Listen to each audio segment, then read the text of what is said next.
Hi guys, അസ്സലാമു അലൈക്കും. നമസ്കാരം, സബഖേർ, ഗുഡ് മോർണിംഗ്. എന്താ വിശേഷങ്ങൾ?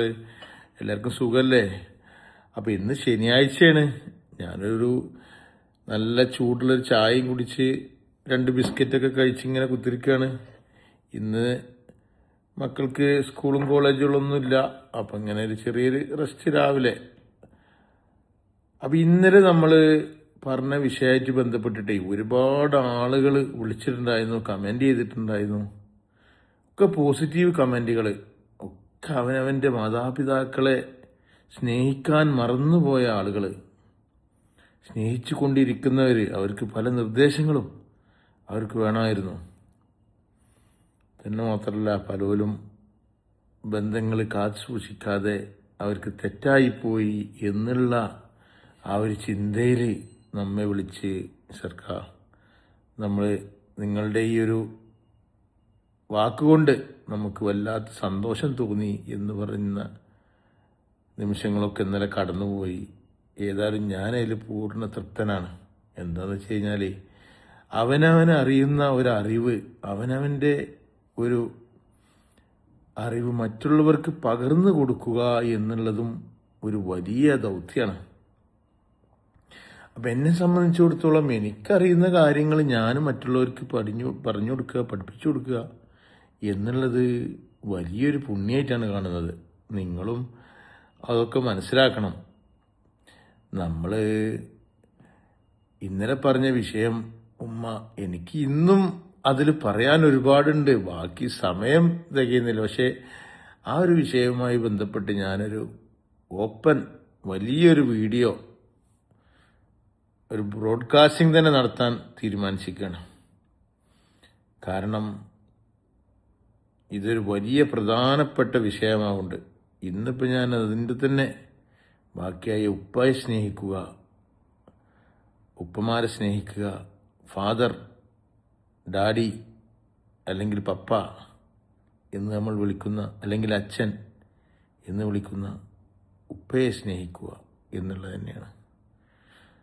ഇപ്പം ഞാൻ എന്നെ സംബന്ധിച്ച് പറയുകയാണെങ്കിൽ, ഞാൻ എൻ്റെ ഉപ്പയോട് സംസാരിക്കാത്തൊരു ദിവസവും ഇല്ല. ഇപ്പം ഞാൻ നമ്മുടെ UAE-ലാണ്. അപ്പോൾ ഉപ്പ രാവിലെ എൻ്റെ ഫോണ് കാത്തുവെക്കും. ഞാൻ അങ്ങോട്ടേക്ക് വിളിക്കാൻ വൈകി ഒരു 10 മിനിറ്റ് അധികമായി കഴിഞ്ഞാൽ ഉപ്പ അവിടുന്ന് ഇങ്ങോട്ടേക്ക് വിളിക്കും.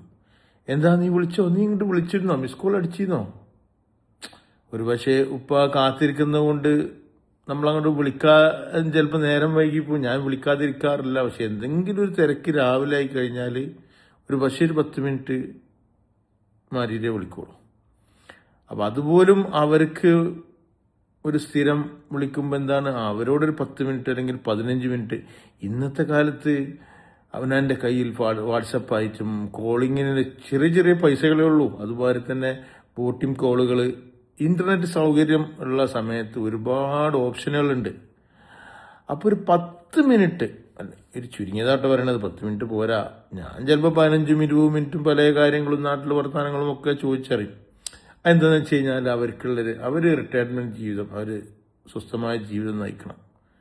അപ്പോൾ അവർക്ക് ടെൻഷനുകളൊന്നും കൊടുക്കാതെ, മാനസിക പ്രതിസന്ധികൾ ഉണ്ടാക്കാതെ, നമ്മളുടെ കുടുംബകാര്യങ്ങളും മറ്റുമൊക്കെ അവരെ ഷെയർ ചെയ്ത് എന്തൊക്കെ വിശേഷങ്ങൾ അന്വേഷിച്ച് ചിലപ്പോൾ പല കാര്യങ്ങളും അവർ കടന്നു വരും. അപ്പം അതൊക്കെ സംസാരിച്ച് നല്ല നിലയിൽ അവരെ കൂടി തൃപ്തിപ്പെടുത്തണം എന്നാണ് എനിക്ക് പറയാനുള്ളത്. അപ്പം അതൊക്കെ ഞാൻ ഈ ഉപ്പ ഉമ്മ എന്നുള്ള വിഷയമായിട്ട് ബന്ധപ്പെട്ട് വലിയൊരു വീഡിയോ തന്നെ ചെയ്യുന്നുണ്ട്. നിങ്ങളൊക്കെ അത് കാണണം എന്നാണ് എനിക്ക് നിങ്ങളോട് പറയാനുള്ളത്. ഇന്നലത്തെ വിഷയത്തിൽ ഇനിയും എനിക്ക് ഒരുപാട് പറയാനുണ്ട് കേട്ടോ, അതൊന്നും മറന്നിട്ടല്ല. ഏതായാലും നമ്മൾ ചെയ്യുന്ന ഓരോ പ്രവർത്തനങ്ങളും നല്ല രീതിയിൽ മുന്നോട്ട് പോകണം എന്നാണ് നിങ്ങളോട് ഓരോരുത്തരോടും എനിക്ക് പറയാനുള്ളത്, ഒരു ഉപദേശമായിട്ട് പറയാനുള്ളത്. ഞാൻ ഇത്ര വലിയൊരു ആളോ അങ്ങനെ ഒരു ഉപദേശം തരുന്നവനായിട്ടൊന്നും നിങ്ങൾ കണക്കൂട്ടണ്ട.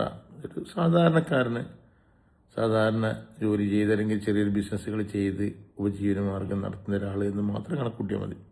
ഏതായാലും എല്ലാവർക്കും നല്ലൊരു ദിനം ആശംസിക്കുകയാണെന്ന്, എല്ലാവരുടെയും കാര്യങ്ങൾ ഭംഗിയായി നടക്കട്ടെ എന്ന് ആത്മാർത്ഥമായി പ്രാർത്ഥിക്കുകയാണ്. നിങ്ങളുടെയൊക്കെ പിന്തുണയും സപ്പോർട്ടും എന്നും നമുക്ക് പരസ്പരം അങ്ങോട്ട് എല്ലാവർക്കും വേണം. പല കാര്യങ്ങളും പറയും. ഇപ്പം എനിക്കറിയുന്ന കാര്യം നിങ്ങൾക്കറിയുന്ന കാര്യം എനിക്കറിയില്ല. അപ്പം എന്തെങ്കിലും എൻ്റെ ഈ സംസാരങ്ങളിലോ എന്തെങ്കിലും അസ്വാരസ്യങ്ങൾ ഉണ്ടെങ്കിൽ നിങ്ങളൊക്കെ എനിക്ക് വന്ന് നിസാർക്ക അല്ലെങ്കിൽ നിസാറേ എടാ ഇങ്ങനെ ചെയ്യണം എന്നുള്ളൊരു ഉപദേശം തരണമെന്ന് ഞാൻ ആരുടെയും ഉപദേശങ്ങൾ സ്വീകരിക്കാറുണ്ട്. ഒരു ചെറിയ കുട്ടിയായാൽ പോലും, അതായത് ഇപ്പോൾ നമ്മൾ എന്തെങ്കിലും ചെയ്തിട്ട് ആ കുട്ടി നമ്മളോട് ഇങ്ങനെ ചെയ്യണം, തെറ്റുകളെ നമ്മൾ അംഗീകരിക്കൂല, പക്ഷേ അങ്ങനെ ചെയ്യണം എന്ന് പറഞ്ഞാൽ ഞാൻ അതിനെ അംഗീകരിക്കാറുണ്ട്. അത് ആരുടെ വാക്കുകളാണെങ്കിലും നമ്മൾ ബഹുമാനിക്കാൻ പഠിക്കണം എന്നുള്ളത് കൂടി ഞാൻ നിങ്ങളോട് ഓർമ്മപ്പെടുത്താണ്. ഏതായാലും മറ്റൊരു വിഷയവുമായി ഇൻഷാ അല്ലാഹ് നമുക്ക് നാളെ ഞായറാഴ്ചയാണ്. നാളെ ഞായറാഴ്ച ചിലപ്പോൾ ഒരു ലീവ് ഉണ്ടാവും, അല്ലെങ്കിൽ മറ്റന്നാൾ രാവിലെ തിങ്കളാഴ്ച വീണ്ടും കാണാം എന്നുള്ള വിശ്വാസത്തിൽ. പറയാൻ പറ്റില്ല കേട്ടോ, ചിലപ്പോൾ എൻ്റെ മൈൻഡ് അനുസരിച്ച് ചിലപ്പോൾ ഞാൻ നാളെയും പിടിയോടും. അപ്പോൾ അത് നിങ്ങൾ കണക്കാക്കണ്ട. ഇൻഷാ അല്ലാഹ് ഒക്കെ സർവ്വശക്തൻ തൗഫീഖായിട്ട് നടത്തുന്നത് പ്രാർത്ഥിക്കാനും നിങ്ങളുടെ എപ്പോഴും പിന്തുണയും സപ്പോർട്ടും പ്രാർത്ഥനയ്ക്ക് എപ്പോഴും വേണം, എല്ലാവർക്കും വേണം, നമുക്ക് അങ്ങോട്ടും ഇങ്ങോട്ടും വേണം എന്നൊരിക്കൽ കൂടി ഓർമ്മിപ്പിച്ചുകൊണ്ട് എല്ലാവർക്കും ഒരു ശുഭദിനം ആശംസിക്കുന്നു. Thank you.